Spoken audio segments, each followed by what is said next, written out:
এখানে এই বিভক্তি বেরিয়েছে, এটা এখানে আছে কিনা? তাহলে বাপ এর শব্দের শেষে বসে বাক্যকে অর্থ দিতে সাহায্য করে, তাকে কি বলা হয়? বিভক্তি শব্দ। তাহলে কারক কেন বাক্য তত্ত্বে, শব্দ তত্ত্বে না বলি? কারণ কারক বাক্যের সাথে আমরা হিসাব করি, কত শব্দের সাথে হিসাব করি। কারককে বাক্যের সাথে হিসাব করি, বাক্যের মধ্যে আমরা বিভক্তি বসাই দিই, শব্দের পরে আমরা বিভক্তি বসাই না। শব্দ তো শব্দই থাকে, আর যখন শব্দের সাথে বিভক্তি যুক্ত হয় বাক্যে ব্যবহৃত হয়, শব্দ আর শব্দ নেই, শব্দ হয়ে গেছে পদ। কি হয়ে গেছে? পদ। এবার আসেন বিভক্তি কয় ধরনের? 7 ধরনের। প্রথম আর অপর নাম কি?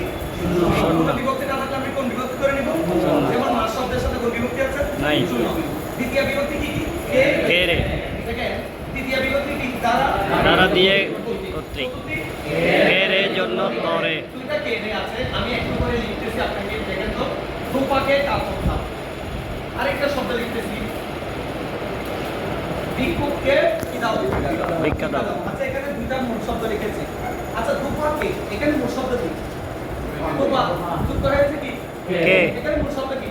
ভিক্ষুক। যুক্ত হয়েছে কি? কে। এই কেটা একেবারে নিজের মালিকানা থেকে আরেকজনকে মালিক বানিয়ে দেওয়া হয়।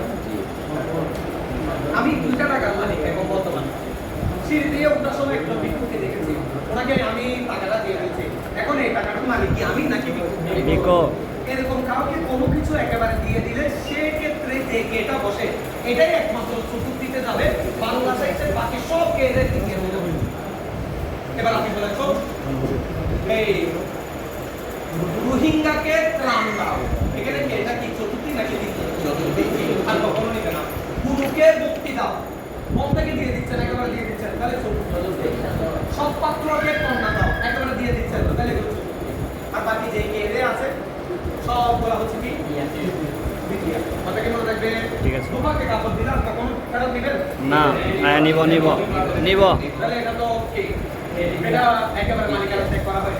কিন্তু ভিক্ষুকে যেটা দিচ্ছে সেটা মালিকানা ত্যাগ করছে, সেটা তাহলে চতুর্থীতে যাবে, বাকি সবগুলো কোথায় যাবে? দ্বিতীয়। হতে থেকে চেয়ে কোন বিভক্তি?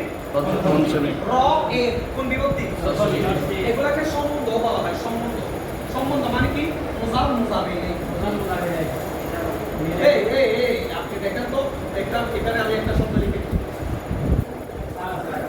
এখানে একটা শব্দ লিখেছি, বউ। আমাদের মাঝে কোনো নেই দেশ নাই, আপনি দেখেন। এখন এর বসে দেন তো কি হয়ে গেল? সারের বউ। তাহলে একটা মুজাব আর একটা মুজাব মিলে না? মুজাব মুজাব মিলে পূরক হবে এজাফি। পূরক হবে এজাফি। তাহলে র এর মাধ্যমে যে সম্বন্ধ হয় দুটা নাউনের মাঝে তাকে বলা হয় ষষ্ঠী বিভক্তি। ষষ্ঠী বিভক্তি। এটাকে অনেক সময় সম্বন্ধ বলা হয়। কি বলা হয়? সম্বন্ধ। এ অন্তস্থিরক্তি থাকলে কোন বিভক্তি? সপ্তমী। নদীতে চুবাঙ্গু। আচ্ছা এখানে কোন বিভক্তি আছে বলেন তো? সপ্তমী। তে। রাতে কি চোখে দেখেন না? এখানে মূল শব্দ কি? রাত। তো হচ্ছে কি? এখানে কোন বিভক্তি? সপ্তমী। তাহলে দিবাই নিদ্রা যাচ্ছেন, দিবাই এখানে মূল শব্দ কি? দিবা। দিবা। অন্তস্থিরটা কোন বিভক্তি? সপ্তমী। তাহলে এই বিভক্তিগুলো মনে থাকবে আপনাদের ইনশাআল্লাহ। একদম বিভক্তি শেষ। এবার আমরা যাবো কোথায়? কারকে। কোথায় যাবো বলেন তো? কারকে